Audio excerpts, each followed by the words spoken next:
Bonjour tout le monde, donc bienvenue à cet atelier donc, organisé par le GDR STIC Santé dans le cadre de cette université d'été de la e-santé. Alors le GDR, en quelques mots de présentation, le temps que les retardataires arrivent. Le GDR STIC Santé est un écosystème en fait, de recherche qui réunit des chercheurs du monde médical et du monde de la technologie. Donc technologie de l'information et de la communication et pour la santé. Donc il est soutenu à la fois par le CNRS et l'INSERM, il a été créé en 2003. Il est composé de plusieurs thèmes, 6 thèmes que je peux vous énumérer. Je ne les ai pas reportés sur le transparent. Il y a modélisation et simulation appliquées à la santé, signaux et images en santé, systèmes d'information médicaux et bases de données, capteurs, vêtements, habitats et réseaux intelligents, analyse, modèles et outils pour les handicaps, et donc approche et assistance aux gestes médico-chirurgicaux, et un axe pluridisciplinaire qui est donc à l'origine de cet atelier, qui est le thème e-santé, dont l'objectif est de proposer en fait des animations, des journées et des thèmes qui regroupent l'ensemble de toutes les thématiques TIC et santé. Donc on en vient justement à cet atelier qui va être aujourd'hui consacré aux risques qui sont liés aux applications de e-santé, des risques qui peuvent être technologiques ou environnementaux. Ça va faire l'objet des présentations de la matinée, mais également éthiques et sociétaux. Ça sera peut-être abordé plus tôt dans l'après-midi. Donc le programme va se dérouler de la manière suivante. Donc on va commencer par un premier exposé de Riccardo Scoretti sur la dosimétrie des champs électromagnétiques au service de la santé.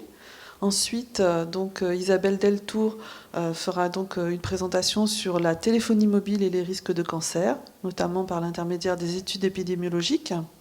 Moi-même, je vous présenterai un aspect technologique, c'est-à-dire en fait une présentation d'une alternative aux radiofréquences, donc lorsque ces dernières ne sont pas justement souhaitées. Normalement, la discussion sur cet atelier du matin devait être animée par Vincent Templier, qui est directeur du système d'information hospitalier du centre hospitalier de Perpignan, qui justement avait des problématiques radiofréquences de perturbation et donc avait mis en place des solutions. Mais malheureusement, il a un souci pour venir ce matin. Donc je présenterai à sa place les transparents qu'il voulait vous délivrer, et notamment son expérience, son retour d'expérience justement par rapport à la problématique des radiofréquences. Donc ensuite on aura la pause déjeuner et l'après-midi, on vous représentera les 2 présentations de l'après-midi par Jean-Pierre Thierry sur Big Data et médecine de précision, et donc e-santé, promesses et risques par Jacques Lucas, qui est donc le vice-président du Conseil national de l'Ordre des médecins. On n'a pas de nouvelles d'ailleurs s'ils sont arrivés. Voilà. Donc je vais tout de suite laisser la parole à Riccardo.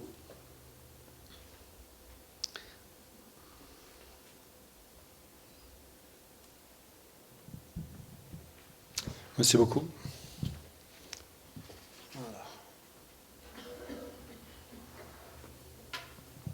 Bon, déjà, merci de m'avoir invité. Rassurez-vous, tous les slides sont en anglais, mais je vais parler en français.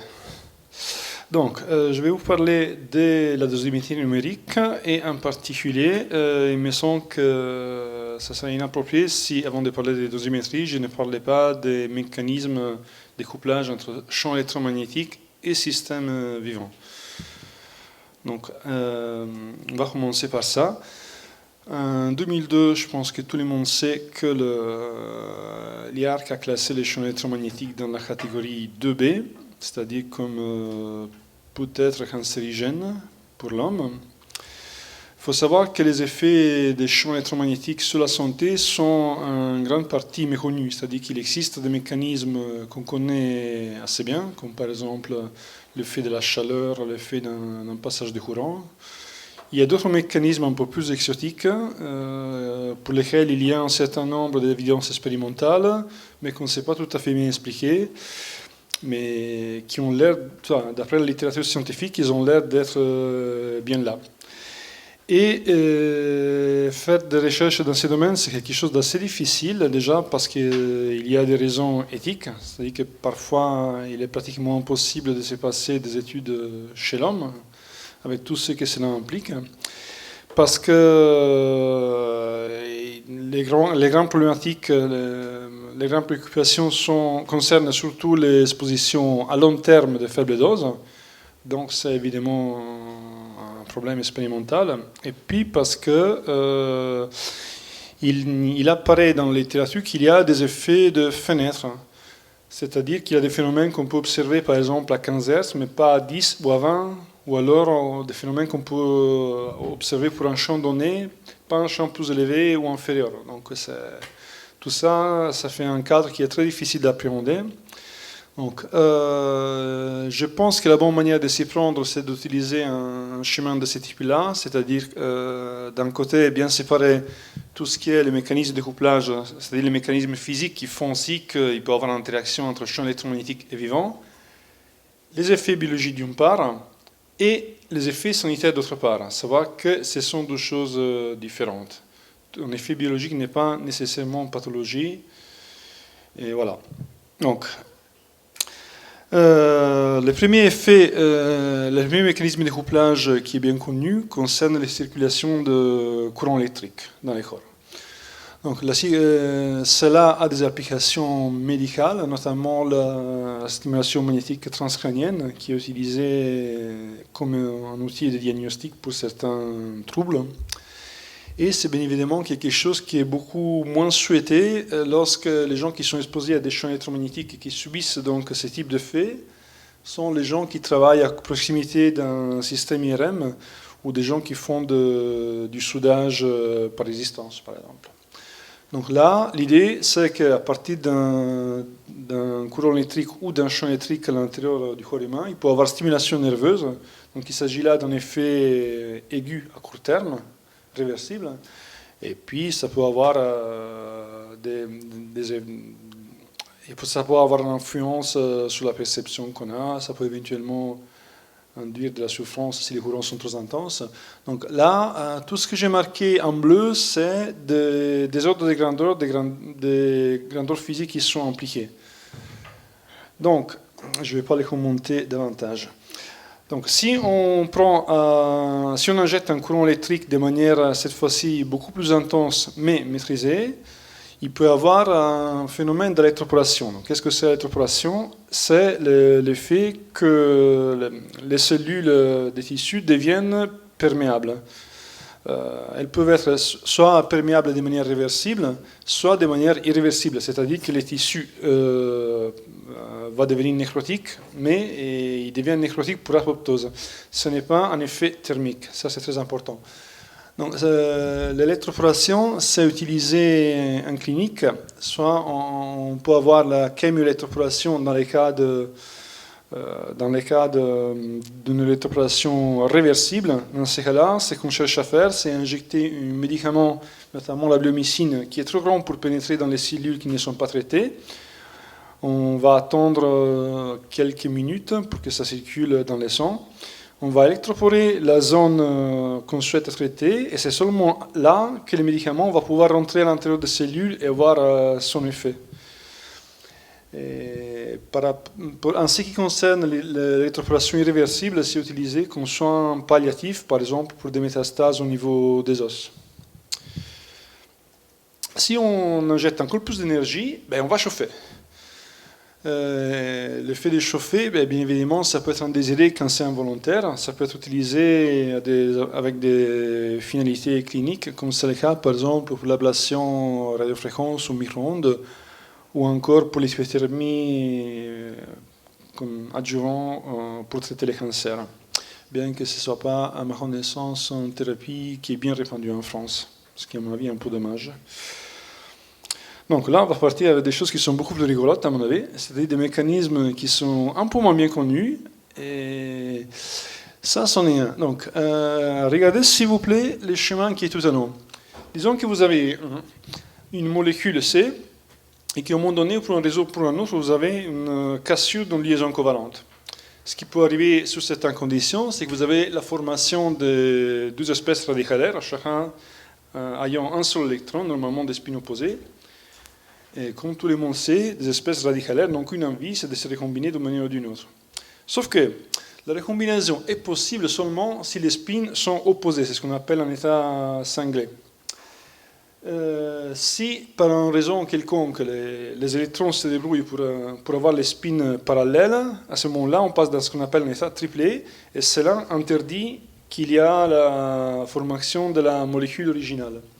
Or, il se trouve que pour des phénomènes qui échappent à ma connaissance, les champs magnétiques peuvent avoir une influence dans cela, c'est-à-dire que les champs magnétiques peuvent favoriser la transition de l'état cinglé à l'état triplé, et quand on est à ce moment-là, il peut y avoir la formation d'un autre produit de réaction qui est différent de celui original.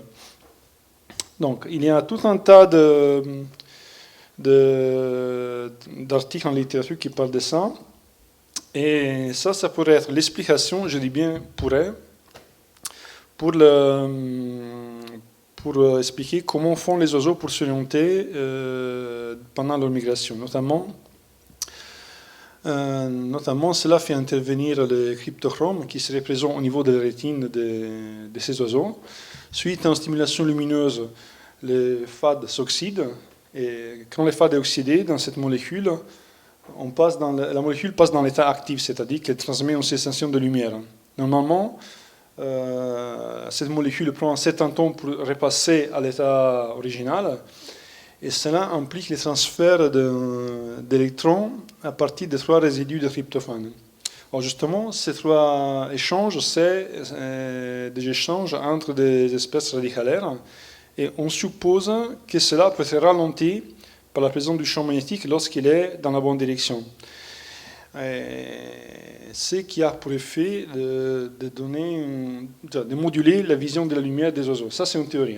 Ça, c'est une illustration de ce qui pourrait être la vision des oiseaux en fonction de l'orientation.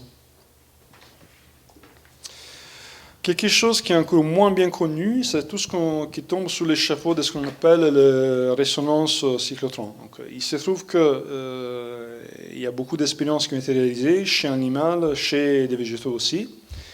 Et on trouve qu'il y a un effet biologique lorsqu'il y a stimulation avec à la fois un champ magnétique statique et un champ magnétique alternatif qui a une fréquence qui est centrée autour de la fréquence de résonance cyclotron, notamment du calcium. Alors, quels sont les problèmes avec ça? Le problème, c'est qu'on ne comprend pas pourquoi ça marche. Parce qu'il n'y a aucune théorie décente qui arrive à expliquer en détail ce qui se passe. C'est certain que ça ne peut pas être expliqué par une simple résonance de cyclotron classique, parce que les trajectoires des ions, ils auraient déjà un rayon de 2 mètres, et puis ça c'est valable dans les vides. Les ions calcium sont tous sauf dans les vides, au niveau des cellules. Ceci étant dit, il se passe des choses. Donc là, l'idée c'est qu'en touchant ça, si on s'y prend bien, on va pouvoir modifier d'une manière ou d'une autre la concentration de cet ion à l'intérieur des cellules, notamment du ion calcium. À ce moment-là, comme le ion calcium est un messager secondaire dans beaucoup de voies de signalisation, on ouvre en quelque sorte la boîte de Pandore, parce qu'à partir du moment où on arrive à influencer d'une manière ou d'une autre une voie de signalisation, quand on arrive à la déclencher, en quelque sorte, tout devient possible. Donc, ceci est particulièrement inquiétant, parce que quand on va regarder les champs magnétiques terrestres, et les fréquences de résonance des ions calcium et magnésium, on voit qu'on tombe à peu près dans les mêmes bandes de fréquences que les 50 Hz. Ceci étant dit, il y a quand même des conditions assez draconiennes qui doivent être respectées pour qu'il y ait cet effet. Et déjà d'une, que les champs statiques et les champs alternatifs, c'est-à-dire les champs qui seraient générés par exemple par une ligne haute tension, et les champs terrestres soient parfaitement alignés. Et des deux, cela fonctionne que dans une fenêtre fréquentielle assez étroite, comme vous pouvez le remarquer là-haut. Donc l'idée, vous l'avez compris, c'est qu'on peut aller titiller en quelque sorte la concentration d'ion calcium présent à l'intérieur de la cellule, à savoir que normalement cette concentration est extrêmement régulée et qu'elle intervient dans beaucoup de voies de signalisation. Donc c'est là qu'on va toucher Voilà, ça c'est un article de 2012 dans lequel un groupe de Roms a stimulé des myoblastes afin de voir s'il était possible de stimuler par impulsion électromagnétique à la fréquence de cyclotron d'ion calcium la différenciation vers des myotubes et tout ça. Donc l'idée c'est que ça, vous voyez, mal j'en conviens, le contrôle dans lequel au bout de 100 jours il n'y a pas de modification particulière. Par contre, vous pouvez observer ici que les cellules, au bout de 5 jours de stimulation, ils commencent à s'aligner. Et on a même ici, bon, on les voit très mal, la formation d'un myotube. Les constats ne s'arrêtent pas là, bien entendu. Là, on a pu vérifier par PCR real-time l'expression des facteurs de transcription, puis l'expression même de gènes tardifs. Et dans cela, ce qui est très drôle, c'est que si on vient inhiber avec de la nifedipidine une pompe calcium qui est voltage dépendant, l'effet de la stimulation disparaît complètement. Donc, cela laisse supposer que d'une manière ou d'une autre, on ne sait pas bien comment, mais cette stimulation centrée à la fréquence cyclotron du ion calcium arriverait à déclencher en quelque sorte ce canal ionique, donc à augmenter la présence de calcium intracellulaire et par la suite à déclencher tous ces mécanismes qui vont stimuler la différenciation des myoblastes. Donc, quand j'ai parlé des effets de courant électrique, je n'ai pas mentionné des effets au niveau des os. Donc, le cadre est le suivant. Il est possible de stimuler les os avec des ultrasons. Il est possible de les stimuler également avec des champs électromagnétiques pulsés. Cela s'est fait déjà en clinique. Il existe des machines commerciales qui exploitent cet effet. Et le résultat final au niveau clinique, c'est une amélioration et une accélération, dans beaucoup de cas, de la guérison des fractures, par exemple. Chez l'homme, hein, je dis bien ça. Ça, ce n'est pas des expériences in vitro. Ça, c'est déjà appliqué chez l'homme. Donc, les deux choses sont... L'effet qu'on peut stimuler à la fois avec un champ électromagnétique et avec des ultrasons, c'est assez cohérent dans la mesure où les os présentent un caractère piézoélectrique. Donc, je les stimule avec un champ électrique, j'obtiens une déformation. J'applique une déformation, j'obtiens un champ électrique. Mais les études montrent que cet effet clinique passe par une augmentation de la concentration de ion calcium et l'intervention de la calmuduline. Du coup, la question est, est-ce qu'on ne pourrait pas faire pareil avec une stimulation par des champs électromagnétiques à la résonance du ion cyclotron? Il y a ces papiers qui datent de 2014 qui laissent supposer que oui. Ce que vous pouvez voir là, c'est l'effet au niveau de l'actine, sauf erreur de ma part, qui est obtenu avec des cellules mésenchymales. Là, sur ces colonnes-là, il y a l'effet lorsqu'on applique une stimulation chimique. Là, vous avez ce qui se passe quand on applique un champ magnétique à la résonance cyclotron. Là, ça a été fait à 50 Hz en particulier. Et on voit que dans les deux cas, on a des effets comparables qui en plus sont davantage exaltés quand on applique les deux en même temps, c'est-à-dire une stimulation chimique et une stimulation physique. À la différence qu'avec cela, on va empester obligatoirement tous les corps avec des effets éventuellement secondaires, parce que là, on peut beaucoup mieux la cibler. Donc ça, dans l'esprit des auteurs, c'est une possible ouverture vers la médecine régénérative. Mais bon, ça reste, pour l'instant, ça c'est in vitro, c'est pas passé encore au niveau de l'hôpital. Donc, maintenant que je vous ai parlé des effets, je vais vous parler très rapidement de la réglementation. Donc ça, tout ce qui est en haut, ça représente dans la première ligne, quand c'est marqué CNIR 1998, etc., les différentes recommandations qui ont été émises par l'ICNIRP, et en haut, ce qui a été plus ou moins repris dans les directives européennes, à savoir que la dernière révision en ce qui concerne les champs basse fréquence date de 2010. Ça a été repris par la directive en violet, la EC 2013-35, et c'est présumé rentrer dans les corps de loi des différents États à partir du 1er juillet 2016. Donc, ce qu'il dit l'ICNIRP, c'est qu'il n'y a pas suffisamment de données concernant les expositions à long terme et que donc on ne peut pas les prendre en compte pour définir la réglementation. C'est sur ces points précis qu'il y a beaucoup de polémiques parce qu'il y en a qui disent c'est n'importe quoi, il faudrait les prendre en compte et d'autres qui disent oui, mais si on introduit des normes très restrictives, voire draconiennes à cause d'un effet hypothétique, quand même ça va avoir des conséquences. Donc, je ne rentre pas dans les polémiques, je le signale tout simplement.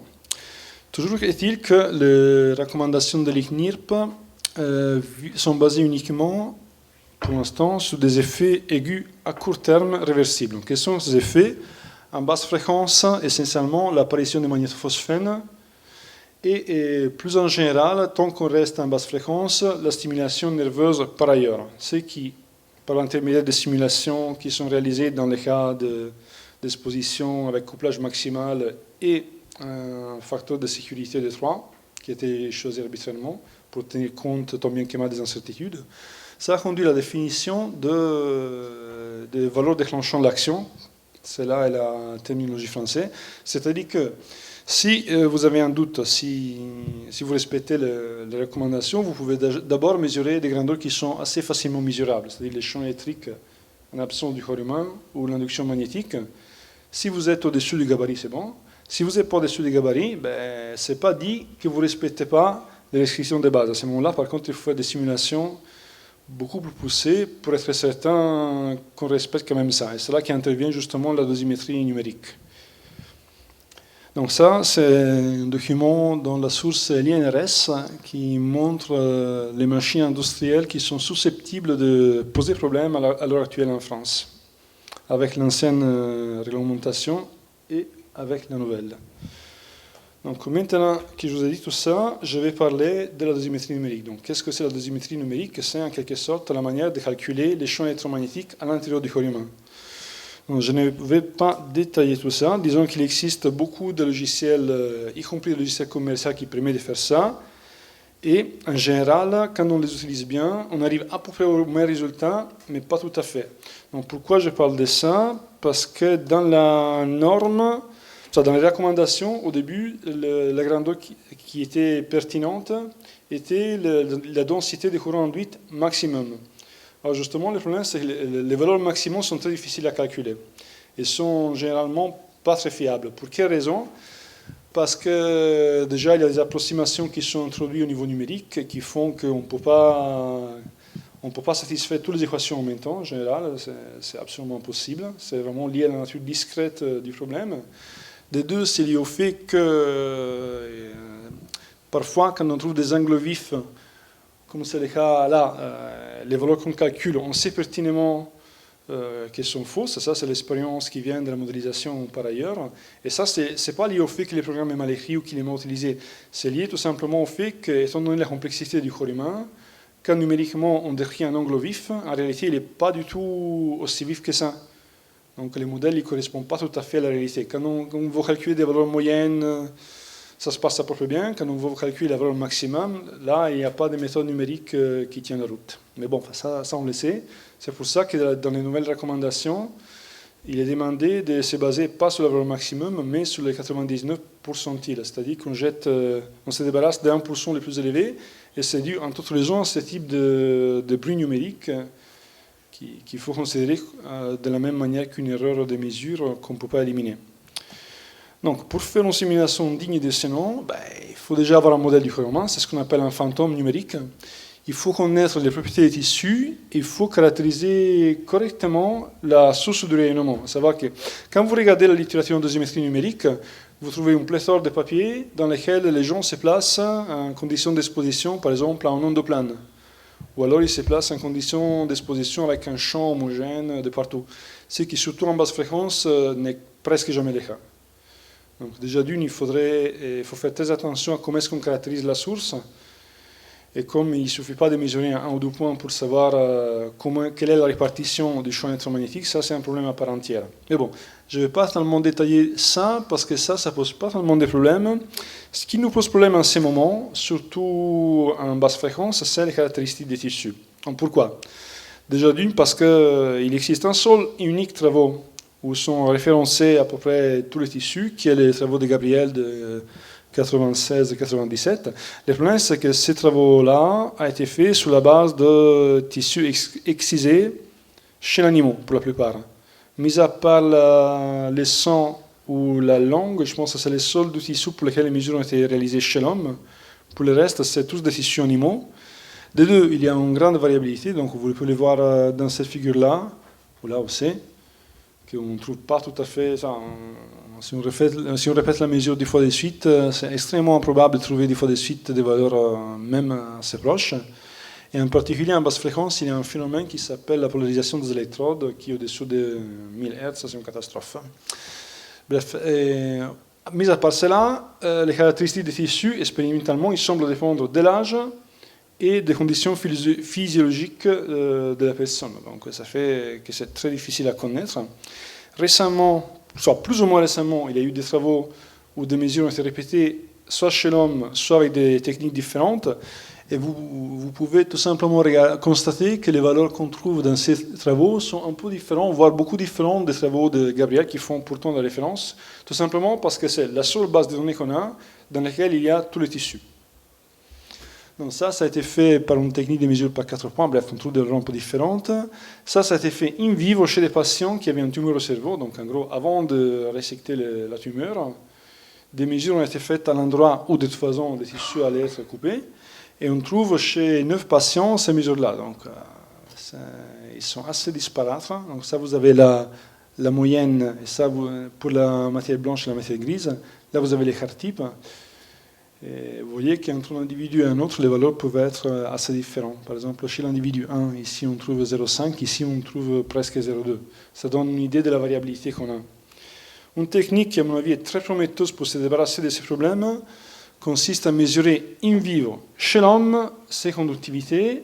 Le problème, c'est qu'on ne peut pas les mesurer directement. Par contre, on peut les déterminer par problème inverse à partir du champ magnétique, ce qui peut se mesurer par des systèmes IRM. Donc ça, c'est un papier très récent, ça de l'année dernière, où les auteurs, c'est des Coréens qui font ça, ils arrivent à imager la conductivité dans les jambes, la contrainte étant qu'il faut injecter un courant. Donc c'est quelque chose qu'il faut prendre un peu... Comment dire?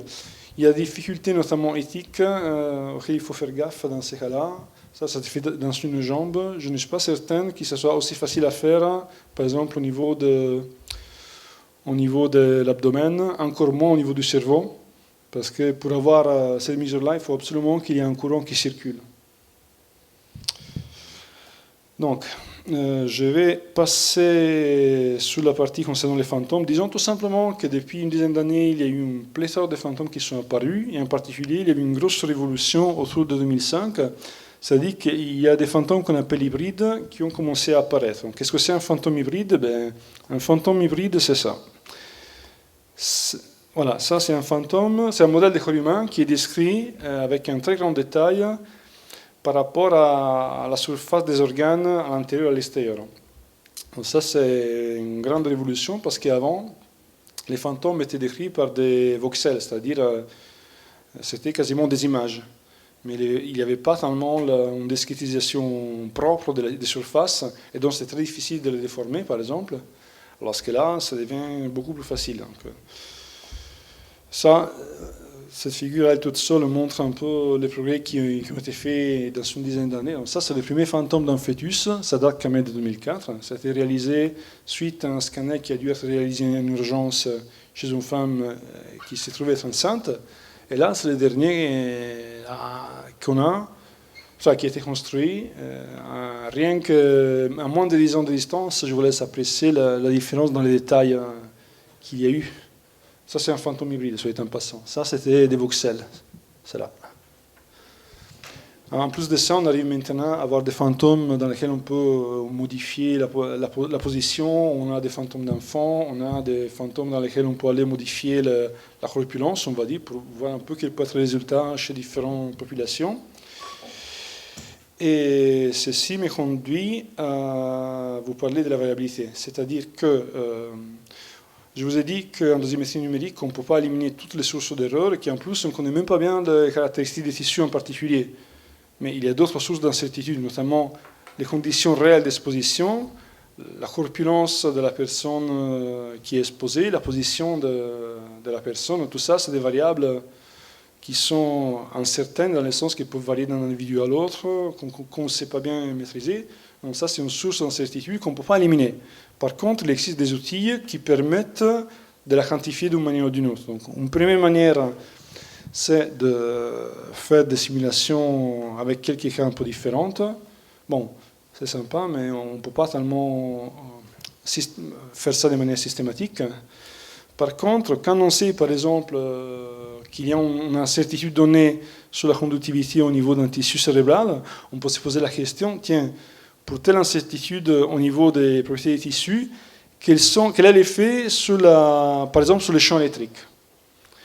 Donc, c'est des calculs qui coûtent affreusement cher, mais qu'il est possible de faire, c'est-à-dire qu'à partir de la connaissance des variables incertaines, des paramètres incertains de l'exposition, on peut calculer une distribution de probabilité du champ électrique à l'intérieur du corps humain. Donc, dans ces travaux que j'ai fait d'ailleurs en 2012, ce qui est représenté là, c'est des densités de probabilité, respectivement de... Ça, c'est quoi? Ça, c'est du champ électrique moyenne 99 pourcentile et maximum au niveau de la tête. Donc, ce qu'on peut observer, c'est ce que je disais tantôt, c'est que la densité de probabilité de la valeur maximale est extrêmement aplatie, ce qui signifie qu'il y a une très grande incertitude. En fait, plus ces courbes sont aplaties, plus il y a de l'incertitude. Par contre, en ce qui concerne les champs moyennes, il est beaucoup plus localisé, ce qui signifie qu'on peut calculer avec beaucoup plus de fiabilité ces paramètres-là par rapport à d'autres.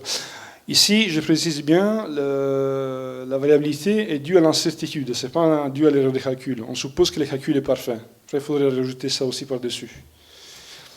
Le problème, c'est qu'il existe plusieurs méthodes pour réaliser ce type de calcul. Je ne rentrerai pas dans les détails parce que je pense que ça ne vous intéresse pas énormément.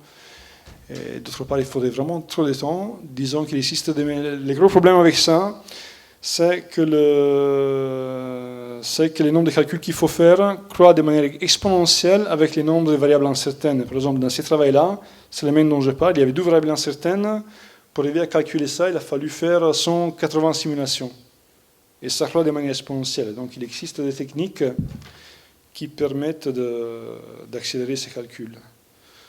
Je terminerai avec les applications médicales des champs électromagnétiques qui sont listées là. J'en ai mentionné plusieurs au fur et à mesure de l'exposé. Bon, il se trouve qu'il n'existe quasiment pas pour ce type de thérapie d'outils de planification.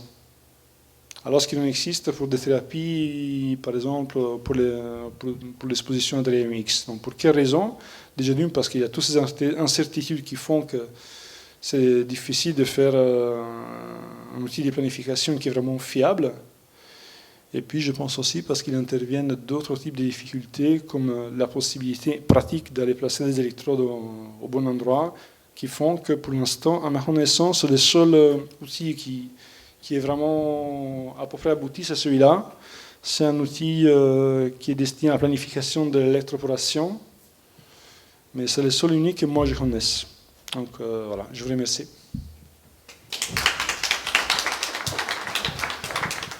Je me présente moi-même ou Jocelyne, tu me présentes?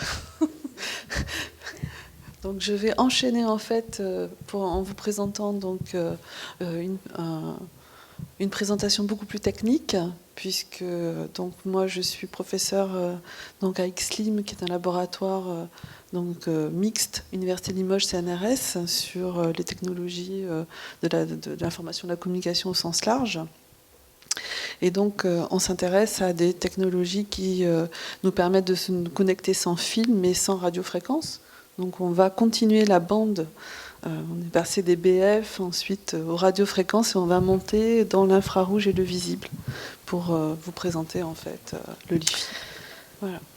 Donc, on va essayer de voir comment on pourrait utiliser des objets connectés, donc sans radiofréquence.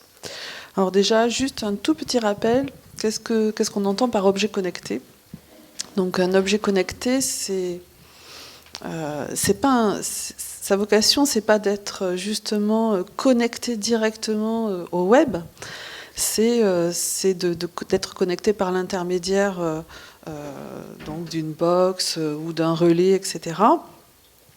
Puisqu'en fait, sa connexion, c'est une valeur supplémentaire en termes de fonctionnalité, d'information, d'interaction avec un environnement ou pour un usage. Donc en fait, on a vu ce domaine, on voit ce domaine exploser. Il y a une multitude d'objets pour différents domaines d'application.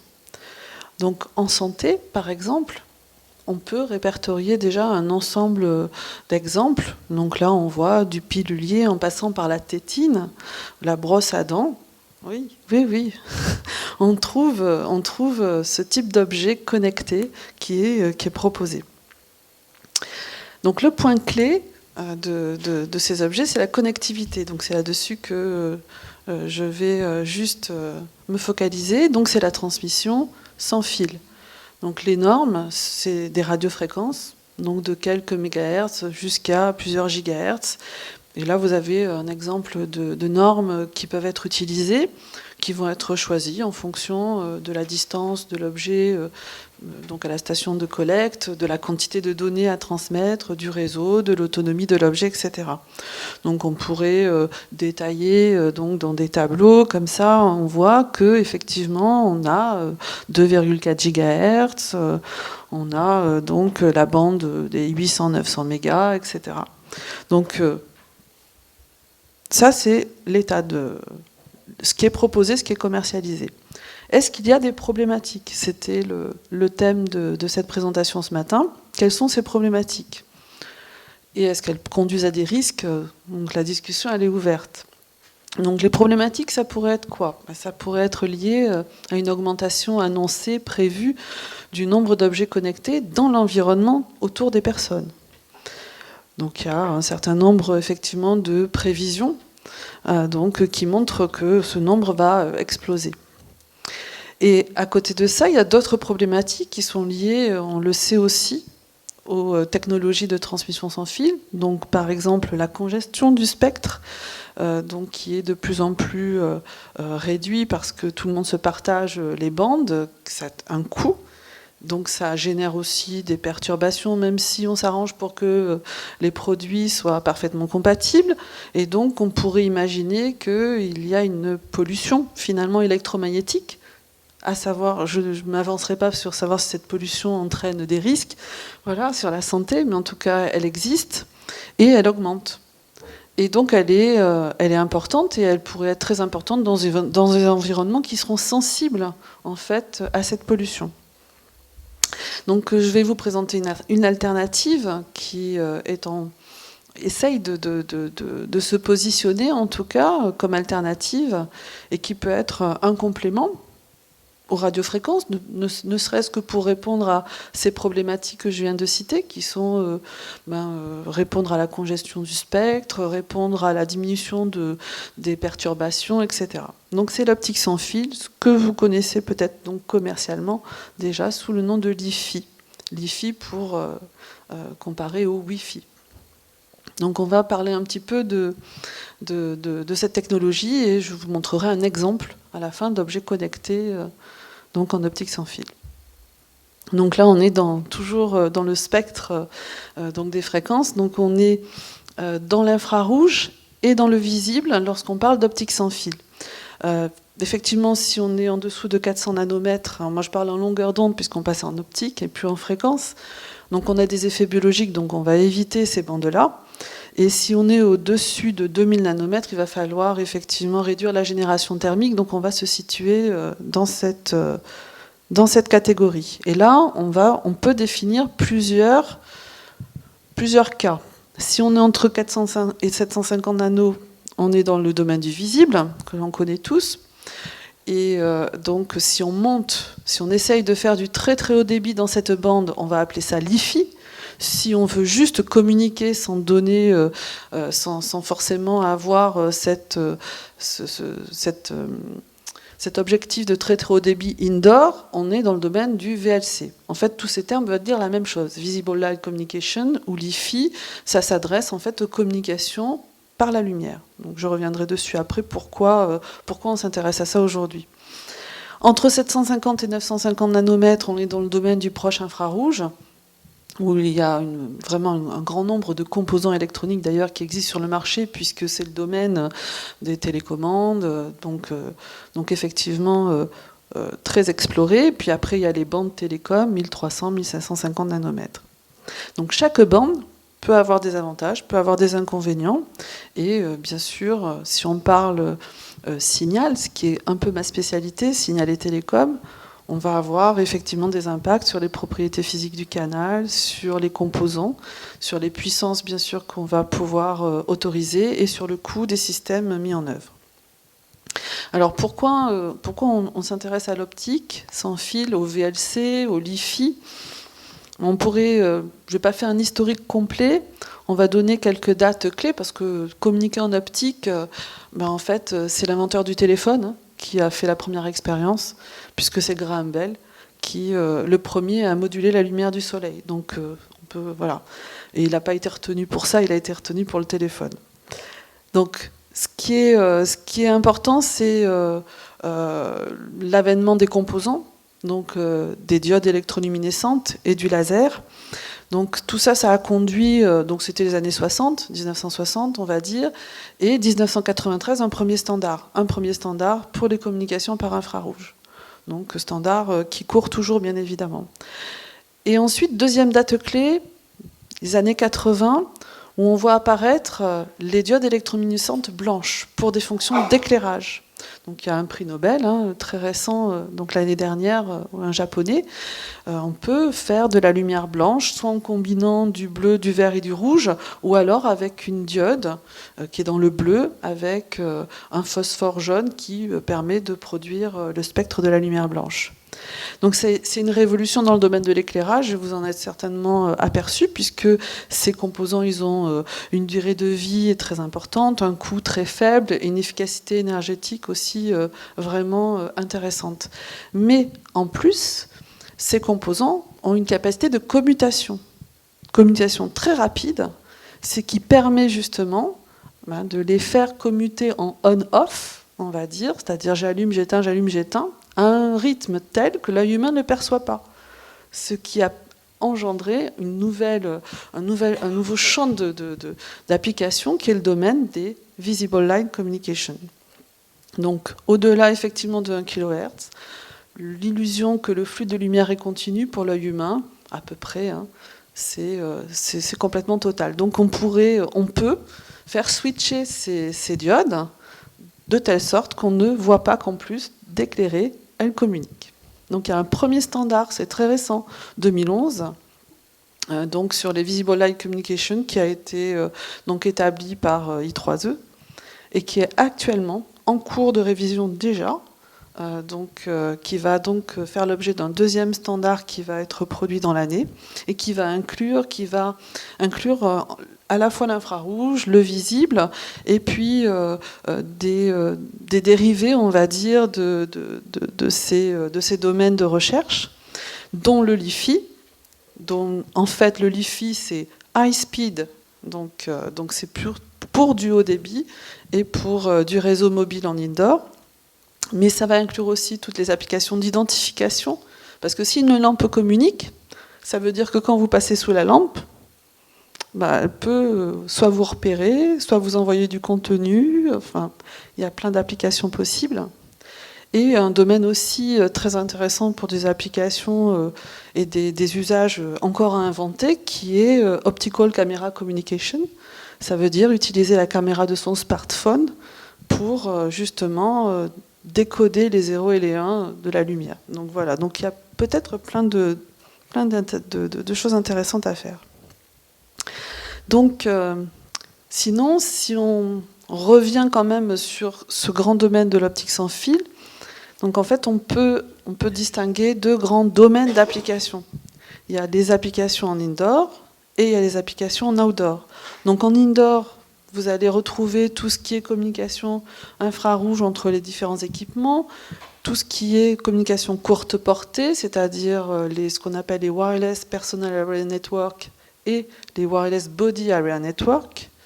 Bien sûr, le visible, le LiFi, avec des applications évidentes pour de la localisation dans les musées, dans les parkings, des applications jeux multimédia qui sont en cours et qui sont en cours de commercialisation. Et pour le domaine outdoor, on peut également utiliser l'optique sans fil. C'est déjà utilisé sur le dernier kilomètre, donc en mettant des lasers sur les toits des bâtiments et en faisant, donc au lieu du faisceau hertzien, on va faire une communication à très haut débit point à point entre 2 lasers dans le domaine spatial, entre les satellites, et en visible, en outdoor, entre un véhicule et une infrastructure par l'intermédiaire des phares des voitures, mais également sur les communications sous-marines pour essayer de monter en débit et en qualité. On va utiliser effectivement, par exemple, la lumière verte pour essayer de réaliser des communications sous-marines. Donc il y a beaucoup de diversification et de possibilités d'utiliser ces technologies. Donc vous voyez sur ce transparent, qui est une source très récente, en fait tout ce qui est en jaune, ce sont les standards optiques, tout ce qui est en bleu, ce sont les standards en fait radio. Donc vous voyez donc les différentes possibilités en fonction des longueurs d'onde, que ce soit l'infrarouge bien sûr ou le visible, donc en fonction des débits et de la distance. Donc quels sont les avantages à utiliser cette technologie ? Donc on va parler des avantages, après on parlera des inconvénients. Donc en optique, la bande, elle n'est pas régulée. Donc en fait, il n'y a pas de licence. Donc voilà, donc il n'y a pas de coût de licence. Et elle est très abondante. A priori, 200 THz, voire 400 THz. Il n'y a pas d'interférence avec des équipements électriques ou électroniques, puisqu'on n'est pas dans le même spectre. Il n'y a pas donc de rayonnement électromagnétique. Il n'y a pas non plus ce qu'il y a en radio, qui est ce qu'on appelle le multipath fading, c'est-à-dire le trou lié au problème de phase et de recombinaison des ondes. Pourquoi ? Parce que les détecteurs optiques, dont vous avez une représentation basique ici, donc mettant la surface par exemple d'un photorécepteur, eh bien, les dimensions sont très très grandes par rapport à la longueur d'onde. Et donc, en fait, on récolte toujours, sauf bien sûr à être en dessous de la sensibilité du composant, on n'a pas de zéro, donc on ne perd pas le signal. Ce qui se propage, c'est de la puissance optique. Il peut quand même y avoir de la distorsion, bien évidemment, mais pas de multipath fading. Et en plus, donc autre avantage, on a des composants qui sont à bas coût et un système qui est déjà installé. Donc si on a des luminaires, par exemple, qui utilisent des LED. Donc on a une infrastructure qui peut permettre d'être utilisée, non pas que pour éclairer, mais aussi pour communiquer. Donc ça, c'est une liste d'avantages. Elle n'est pas exhaustive. Donc ça peut être une solution pour communiquer dans des environnements où la radio est inappropriée. Difficile, voire impossible. Donc je vous donne des exemples. On l'a dit tout à l'heure, transmission subaquatique, c'est-à-dire communication sous-marine, parce que la radio, c'est zéro, d'accord. Centrale nucléaire ou usine, avec beaucoup d'interférences, beaucoup de problématiques. Nous, ce qui nous intéresse un petit peu plus dans le cadre d'une université d'été, peut-être de la e-santé, c'est le milieu hospitalier, par exemple.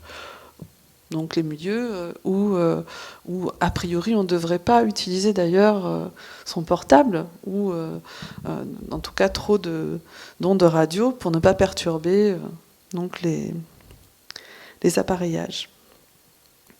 Mais ça aussi, ça a d'autres avantages qui peuvent être utilisés également dans le cadre de la santé, puisqu'il y a aussi des problématiques dans la santé qui sont la sécurité des informations qui sont transmises. C'est que ça peut être une solution pour renforcer la sécurité des communications. Pourquoi ? Parce que les ondes optiques, et ça c'est aussi un inconvénient, on verra par la suite, mais les ondes optiques ne traversent pas les murs. Donc en fait, l'information ne circule que là où va la lumière, par exemple, si on est en VLC. Donc ça ne sort pas de l'environnement, par exemple, indoor, dans lequel vous allez communiquer. Et pour venir pirater la transmission, il faudra être au même endroit. Donc ce qui n'est pas le cas en radio. Donc ça peut être utile. Ça peut être aussi donc une solution pour simplifier le déploiement, parce que si effectivement les ondes optiques ne traversent pas les murs, que vous avez un hôpital, par exemple, équipé, ou une maison de retraite, équipée de X chambres consécutives, contiguës, ben on peut déployer le même système, puisque ça ne traverse pas les murs, donc on déploie facilement, c'est le même système, il n'y a pas d'interférence d'une chambre à l'autre, et donc on va pouvoir simplifier le déploiement et la maintenance, par exemple. Et donc on couple aussi, si on est en lumière visible, on couple deux fonctions. On couple la fonction d'éclairage et la fonction de communication. Donc voilà, par exemple, toute une liste d'avantages. Et à part ces avantages, il y a aussi tout un tas d'inconvénients, mais ça c'est classique, on le sait tous, il faut toujours faire des compromis. Donc je vais vous lister aussi quelques inconvénients. Donc en optique, donc c'est une intensité lumineuse qui va se propager. Donc on utilise une modulation en intensité avec une détection directe. Ça veut dire qu'on a un rapport signal sur bruit, donc qui est proportionnel à la puissance au carré et non plus à l'amplitude au carré, comme en radio. Donc ça veut dire que c'est pas favorable, a priori. D'autre part, si vous êtes dans la gamme infrarouge, la puissance d'émission, elle va être limitée pour des raisons de sécurité oculaire. Donc, dans le domaine du proche infrarouge, il peut y avoir des problématiques par rapport à la rétine. Et donc tout ça, c'est normalisé, c'est classifié. Donc, ça veut dire que voilà, si j'avais besoin d'envoyer plus de puissance pour garantir ma qualité de service parce que mon SNR il était défavorable, je ne peux pas aller au-delà dans certains seuils, même si le composant pourrait me l'autoriser, parce que, bien évidemment, j'ai une contrainte de sécurité oculaire. Et si je suis en visible, c'est-à-dire si j'utilise le luminaire pour à la fois éclairer et communiquer, je complexifie quand même mon étude parce que j'ai deux récepteurs. J'ai le photodétecteur qui va décoder l'information, les 0 et les 1, mais j'ai aussi l'œil humain. Et l'œil humain, il a des contraintes qui sont la perception de l'utilisateur au niveau de la couleur, du rendu, du bien-être, de la lumière, et puis des niveaux aussi, parce que si c'est pour éclairer une pièce où on travaille, on va avoir besoin d'un certain nombre de luxe. C'est pas la même chose si on est dans une chambre peut-être où on est en train de dormir ou de se reposer. Enfin voilà. Donc là, il y aura des challenges parce qu'en plus, l'utilisateur, il pourrait très bien avoir envie de changer le niveau de l'éclairage. Donc ça complexifie aussi donc la mise en œuvre de ces systèmes qui vont éclairer et communiquer, puisqu'il va falloir garantir, par exemple, la qualité de la communication en même temps qu'on fait varier la puissance de la lumière pour un éclairage. Donc voilà, donc vous voyez qu'il y a quand même pas mal d'inconvénients. Il y en a un autre qui est quand même très très important, qui est que on risque aussi de bloquer carrément la transmission.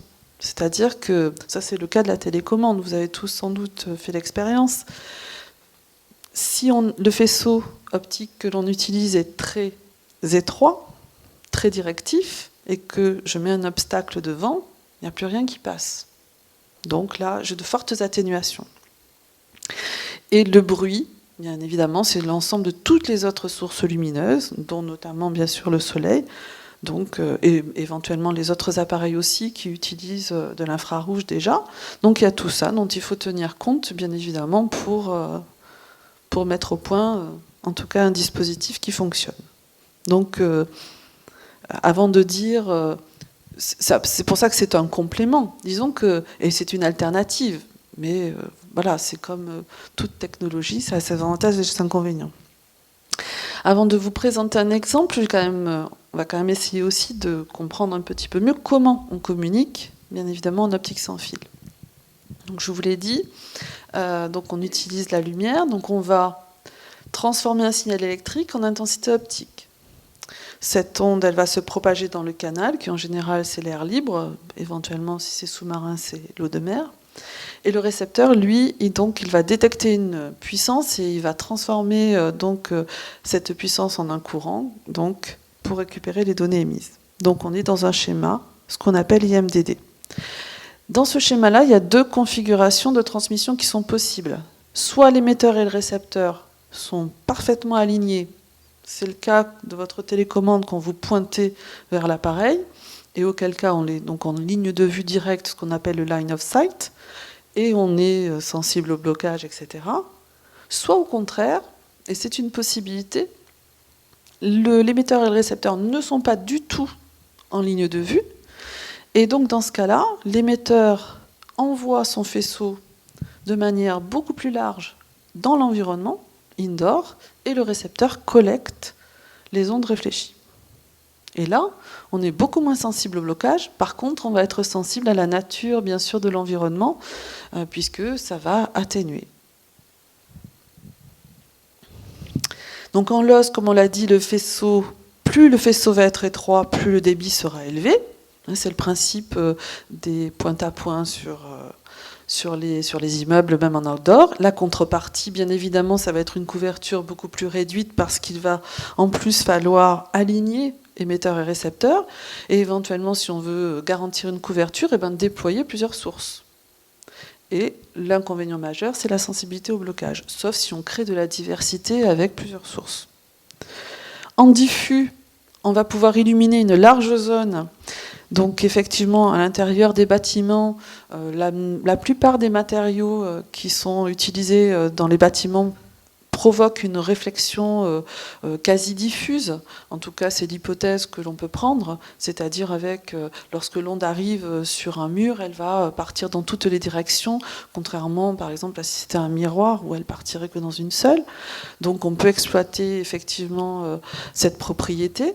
Donc il y a des atténuations, bien évidemment les performances seront moins bonnes, mais la contrepartie c'est qu'il n'y aura pas d'alignement et on sera plus résistant au blocage. Donc ça dépendra des débits, comme toute technologie, des compromis entre le débit, la couverture, la mobilité que l'on aura à gérer. Donc actuellement, en termes d'émetteurs et de récepteurs, il y a un grand nombre de variétés de possibilités en optique sans fil.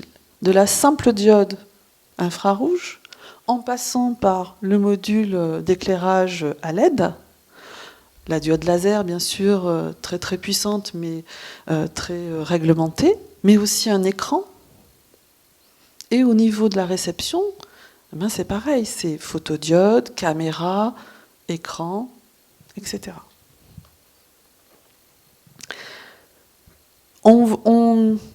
Si on regarde l'application de cette technologie au cas des objets connectés, on va donc se situer pour l'objet en indoor. On est donc, puisque l'objet doit être un objet qui va communiquer à Internet, via Internet, mais via une station de collecte, on est plutôt dans le domaine des communications WBAN, WPAN. On peut être en unidirectionnel ou en bidirectionnel si l'objet a besoin de recevoir des informations, parce que ça peut être un objet qui communique en voie montante ou en voie montante et en voie descendante. Donc a priori, on pourrait penser qu'on peut utiliser une configuration loss ou une configuration diffuse. On peut être en infrarouge ou en VLC. Tout est possible.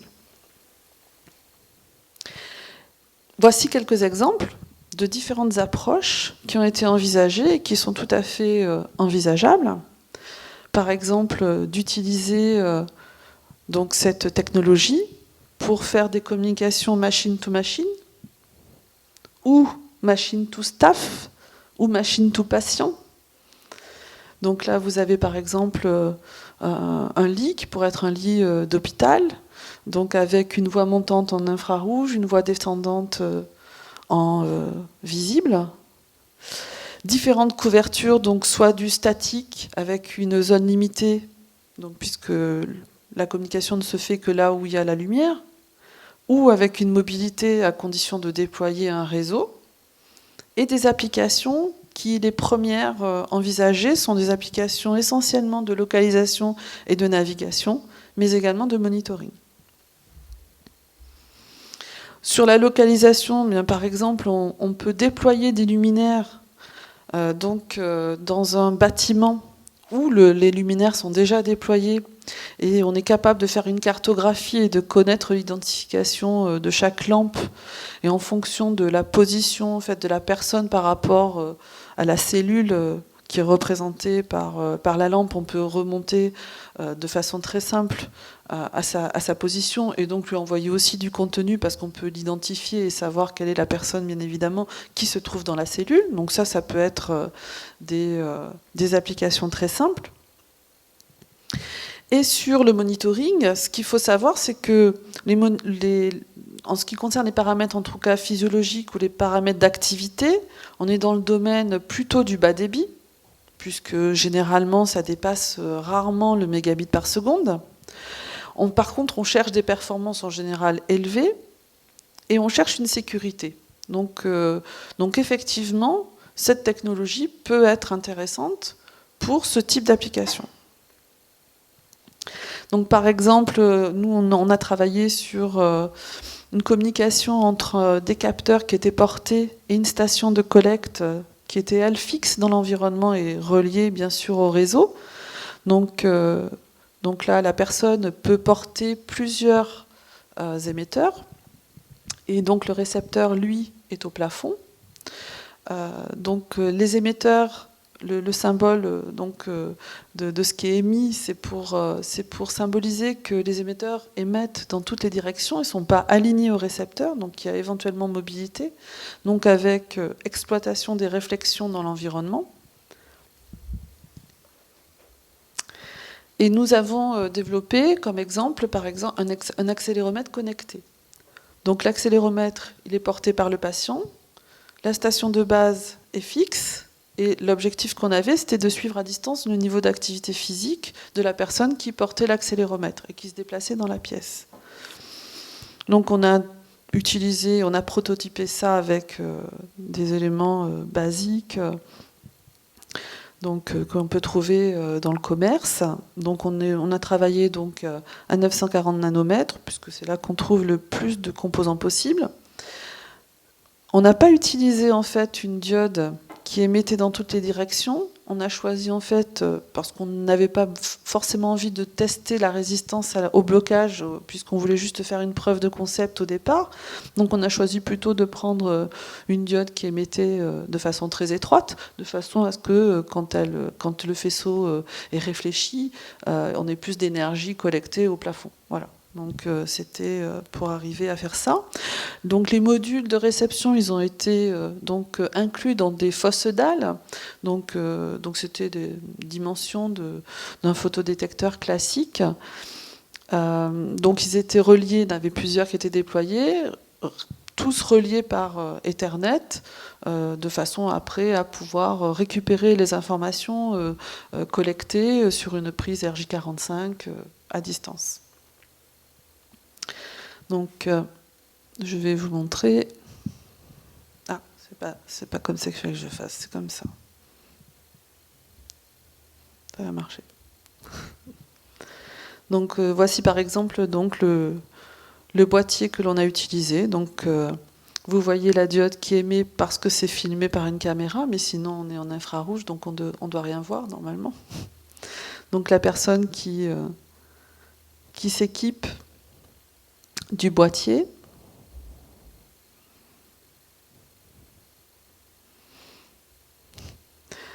Donc, pour l'instant, il est immobile. Donc ça, c'est le labo. Hein. Donc ils sont pas inclus. On a déployé la même chose en fait à l'hôpital à Limoges. Donc ça, c'est le labo. C'était pour montrer juste qu'effectivement les récepteurs ils ont été déployés donc au plafond, il n'y en avait que 4. Et donc ensuite notre cobaye se déplace Et donc, je ne sais pas si c'est très visible. Non, mais c'est sur l'écran surtout.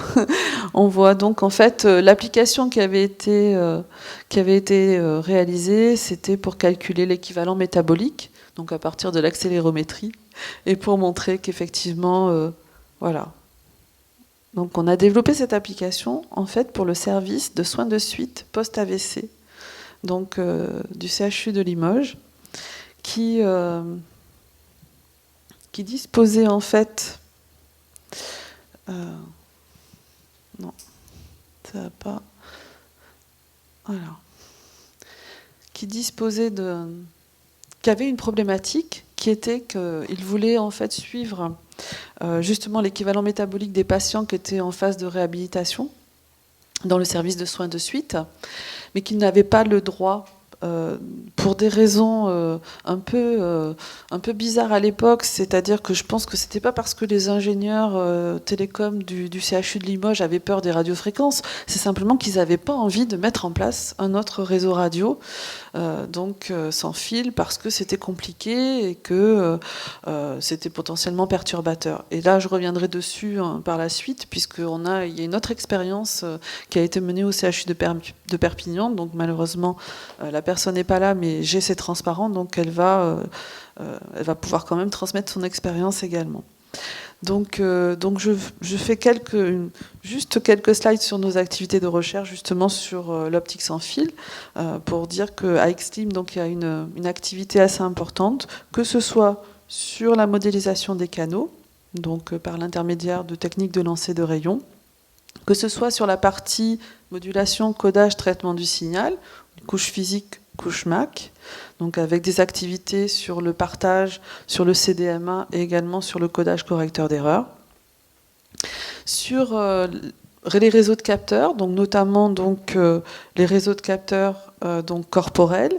Donc on a établi théoriquement qu'il était possible d'utiliser l'optique sans fil pour faire communiquer des capteurs qui étaient sur le corps. Alors là, il n'y a plus de récepteur au plafond, le récepteur il est sur le corps.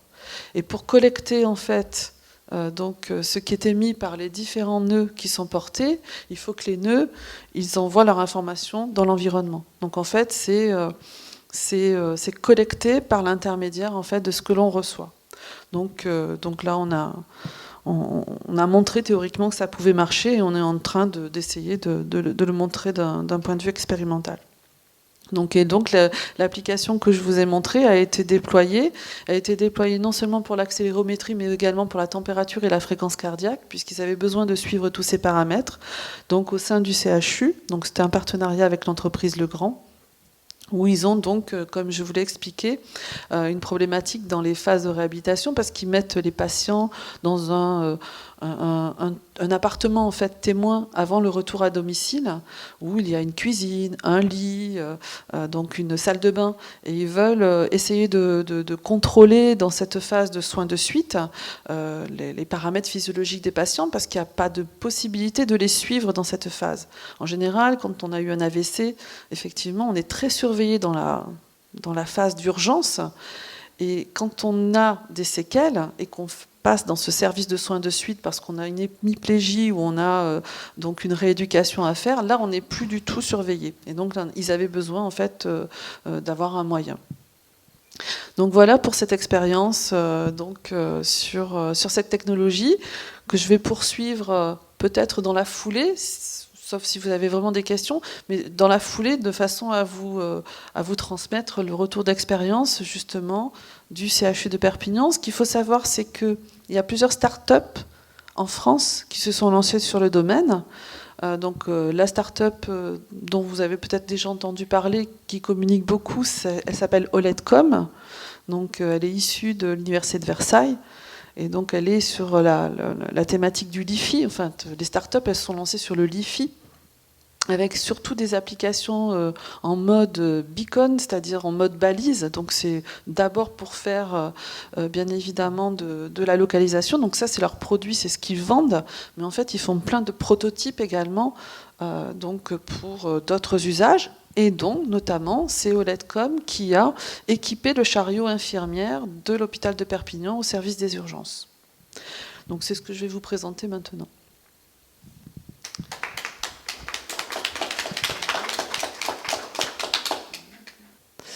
Donc voilà, on va passer sur le LiFi en milieu hospitalier. Donc c'est leur solution LiFiNet. Donc notamment sur le chariot intelligent connecté. Alors,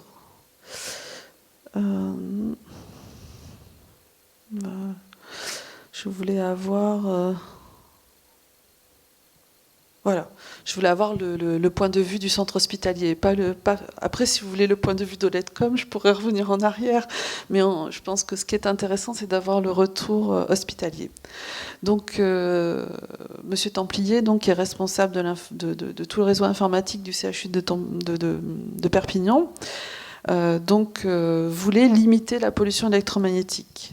Alors pourquoi ? Parce que donc il y avait un risque de conflit avec le matériel biomédical, une saturation des bandes et un principe de précaution vers les électrosensibles et les enfants. Donc moi je ne m'avance pas sur ce risque-là. La limitation structurelle, et ça c'est quelque chose par contre dont on n'en a pas parlé, et ça c'est intéressant. C'est-à-dire que la structure de l'hôpital de Perpignan est très métallique, très ferraillée. Alors, je pense que c'est parce qu'il y a des problèmes éventuellement sismiques, donc dans la région de Perpignan. Je ne sais pas. Mais en tout cas, ça provoque une sorte de cage de Faraday. Et la couverture Wi-Fi est donc très complexe à réaliser dans cet hôpital. Donc, pour avoir des conditions optimales. C'est-à-dire qu'en fait, il fallait qu'il déploie un nombre de bornes Wi-Fi très très important. Donc il n'a pas voulu aller dans ce sens-là.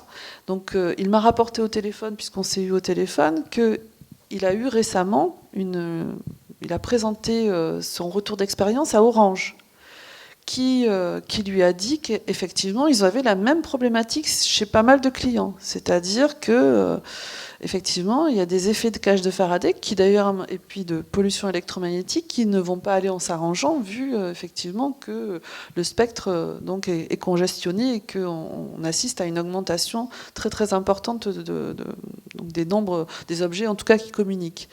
Donc c'est peut-être aussi, en dehors des risques potentiels sur la santé qui ne sont pas forcément encore complètement établis.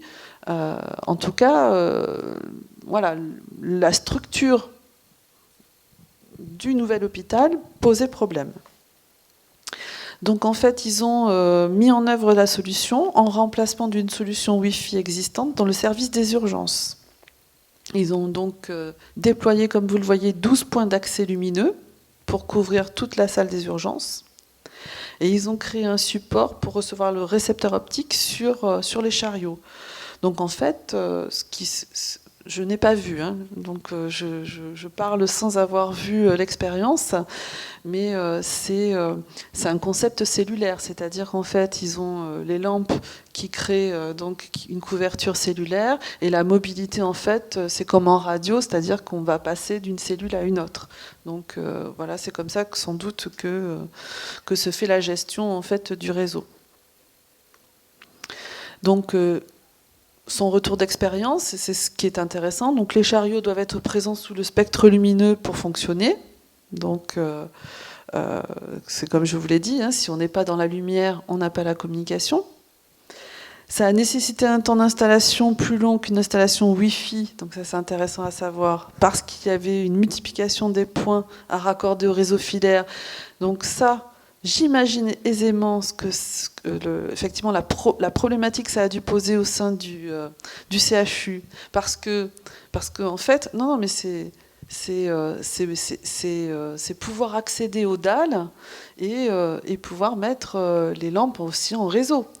Donc c'est simplement qu'il a fallu certainement faire appel à une sous-traitance pour monter sous les plafonds et déployer cette solution. Enfin moi c'est ce que j'ai vécu au CHU de Limoges, quand il a fallu effectivement connecter tous nos petits récepteurs optiques en câble Ethernet de façon à pouvoir sortir après sur une prise RJ45. On a attendu 6 mois entre les appels d'offres pour l'entreprise. Donc je suppose que c'est pour ça. Mais il n'est pas là, donc ça va être difficile de lui poser la question. En tout cas, lui, il a trouvé que les débits sont suffisants. Le roaming fonctionne parfaitement. et ils n'ont pas donc constaté de perturbations visuelles pour les patients. Donc, le futur, donc, c'est l'installation de la solution dans le pôle mère-enfant, afin de permettre l'information du service de néonat sans risque de perturbation électromagnétique. Une réflexion sur un projet de guidage donc, des personnes à travers l'hôpital, la mise en œuvre d'une offre Internet dédiée, et donc la réduction de la pollution électromagnétique pour les patients qui se plaignent d'électrosensibilité. Donc voilà, donc, je pense que c'est quelque chose qui est intéressant, qui n'est pas à négliger, et donc qui peut avoir un potentiel complémentaire à la radio.